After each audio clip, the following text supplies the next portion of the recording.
Sir एक सवाल शुरुआत में जो आज मुझे लगता है हर देशवासी के मन में होगा। आज 4 मई है। आज हमारे पहलगाम में जो आतंकवादी हमला हुआ उसको 12 दिन पूरे हो गए। और पीछे आप याद कीजिए जब 2019 में अटैक हुआ था पुलवामा का, ठीक उसके 12वें दिन, मतलब आप समझ लें आज का दिन, ठीक 12वें दिन भारत ने जवाब दे दिया था, बालाकोट में एयर स्ट्राइक कर दी थी। इससे पहले उरी, वो भी 10-12 दिन के अंदर, 2 हफ्ते के अंदर अंदर उसका जवाब पाकिस्तान को मिल गया था। तो पाकिस्तानी तो आज ये सोच रहे थे कि आज की रात कुछ करेगा भारत। अब देखिए आज की रात कोई नहीं जानता कब क्या होगा, कोई पाकिस्तानी भी सुनना होता है, हमें तो नहीं मालूम, लेकिन उनको लगता है कि भारत पहले की तरह ये 2 हफ्ते के अंदर जवाब देगा। तो आज का दिन बड़ा उनके लिए बड़ा खतरनाक है। लेकिन अगर नहीं, अगर हम समय ले रहे हैं 2 हफ्ते से ज्यादा, 1 महीना या उससे भी ज्यादा, तो इसका मतलब क्या है? हम किस चीज की तैयारी कर रहे हैं? सौरभ, बहुत बढ़िया सवाल, जो ये ऐसा सवाल जो पूरे हिंदुस्तान को आज वाकई खा रहा है कि हम लोग बदला क्यों नहीं ले रहे और क्यों नहीं हम कर रहे जो हम लोगों ने पुलवामा के बाद किया या फिर उरी के बाद किया। पर कार्रवाई ऑलरेडी शुरू हो चुकी है।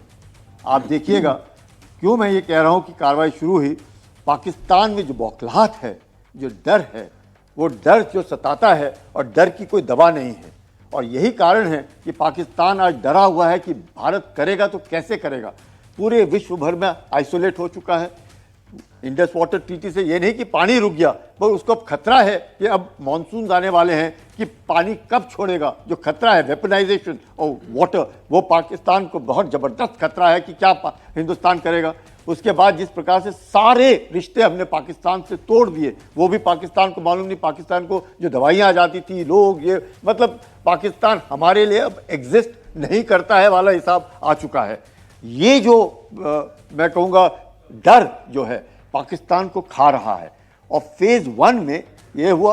अब फेज 2 में हमने ये भी देखना है कि भारत के अंदर जो गद्दार हैं, जो इनकी सहायता करते हैं, जो इनको पनाह देते हैं, जो इनकी मदद करते हैं, उनको भी खात्मा करना है। और फिर हमने पाकिस्तान के अंदर जो उनके आका हैं उनको भी ख़त्म करना है।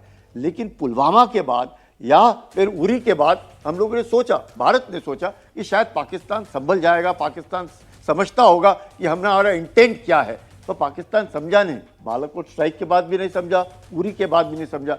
अब ऐसा समझाना है कि उठना नहीं चाहिए। अगर वो हम कर पाए तो फायदा होएगा। इन दो हफ्तों में सर जो कुछ आप देख रहे हैं भारत के साइड में, उससे आपको ये सेंस मिल रही है कि इस बार भारत बालाकोट जैसा नहीं, उससे कुछ अलग सोच रहा है, कुछ बड़ा सोच रहा है। बिल्कुल। अच्छा। बालाकोट जैसे नहीं है, अब तो बहुत ऊंचा है, क्योंकि पाकिस्तान को ये और मल्टी फ्रंट, मल्टीपल फ्रंट, ये नहीं है कि सिर्फ एक बालाकोट स्ट्राइक कर दिया या अपने कहीं नेवल पोर्ट, नहीं, it is going to be huge as I can understand. मेरे को मालूम नहीं सरकार क्या करेगी, क्या ऑप्शंस हैं अपने पास, बस सारे ऑप्शंस मल करने के बाद मुझे लगता है कि जो कुछ भी होगा अब भारत के फायदे में होगा और पाकिस्तान का जबरदस्त नुकसान होगा। हो सकता है बंटवारा भी हो जाए पाकिस्तान का बंटवारा भी हो जाए, ये भी हो सकता है।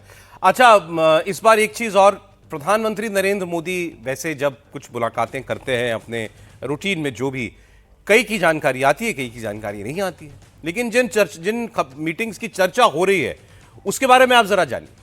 कल से आज तक उन्होंने 3 मीटिंग की हैं, बड़ी मीटिंग, या जिनके बारे में जो पब्लिकली की गई, क्योंकि अगर वो उसकी तस्वीर जारी की गई है, उसके बारे में मीडिया को बताया गया है, तो वो संदेश पाकिस्तान को भी दिया गया है कि प्रधानमंत्री इनसे मिले। किस किस से मिले हैं प्रधानमंत्री? पहले वो मिले कश्मीर के मुख्यमंत्री उमर अब्दुल्ला से, उसके बाद उनकी मुलाकात कल हुई भारत के नेवी चीफ से, हमारी नौसेना के प्रमुख से, और आज उन्होंने मुलाकात की है वायुसेना के प्रमुख से। ये मुलाकातें इस तरीके से पहले नहीं होती थी। वो उनका हक है, वो किसी से भी मुलाकात कर सकते हैं, लेकिन एक एक सेना के प्रमुख से अलग अलग मिलना, ये बिजनेस यूजुअल तो नहीं दिखाई देता। ये कुछ अलग चल रहा है इस वक्त, और ये मैसेज पाकिस्तान को भी जा रहा है। उमर अब्दुल्ला की मुलाकात, चले आप एक पॉलिटिकल सेंस में मान भी सकते हैं, उसको अगर आप छोड़ दें, चीफ से अलग अलग मीटिंग, जनरल मिनिस्टर, आपको क्या लग रहा है? सौरभ, ऐसा है, चीफ साहब के साथ जो मीटिंग हो रही है अलग अलग, और जो आपने सवाल यहाँ जनरल कुलकर्णी साहब से भी उठाया था, ये दोनों को रिलेटेड हैं। हमारे प्रधानमंत्री जी का मुद्दा बहुत क्लियर है। आपने उनका जो स्टेटमेंट सुना था, पाकिस्तान को सॉलिड सबक सिखाना है, कोई शक है ही नहीं। तो फौज में जब कोई लड़ाई होती है तो मिलिट्री ऑब्जेक्टिव बहुत वेल डिफाइंड और क्लियर होना चाहिए। टारगेट्स कब, कहां, कैसे, ये प्रधानमंत्री ने फौज पे भरोसा करके फौज पे छोड़ दिया है। तो बार बार सवाल उठता है हमला जल्दी क्यों नहीं हो रहा है। जी 71 की लड़ाई में फील्ड मार्शल मानेकशॉ उस समय इंडियन आर्मी के चीफ थे। मिसेस इंदिरा गांधी ने उन्हें मार्च में बोला था बांग्लादेश में हमला करने के लिए, उस समय ईस्ट पाकिस्तान में। हमला कब किया उन्होंने? दिसंबर में, 3 दिसंबर 1971 में हमला किया। तो यह साफ जाहिर है कि लोगों में एक बहुत इच्छुकता है कि जल्दी हो, क्योंकि एक नॉर्मल फीलिंग आती है, रिवेंज, रिटेलिएशन जल्दी होना चाहिए। देश को सब्र रखना चाहिए, क्योंकि लड़ाई ऑलरेडी शुरू हो गई है। 22 अप्रैल को जब यह हमला हुआ था, उसी दिन से तमाम प्राइम मिनिस्टर्स, प्रेसिडेंट्स ने अपने प्राइम मिनिस्टर से बात की। हमारे प्राइम मिनिस्टर सऊदी अरेबिया में थे, पूरे विश्व से सपोर्ट मिला। देखिए, जब लड़ाई होती है, it is not only military, it is whole of government approach, और वो उसी दिन चालू हो गई थी। दूसरे ही तीसरे दिन हमने डिप्लोमेटिक ऑफेंसिव किया, पाकिस्तान को स्ट्रैटेजिकली आइसोलेट कर दिया।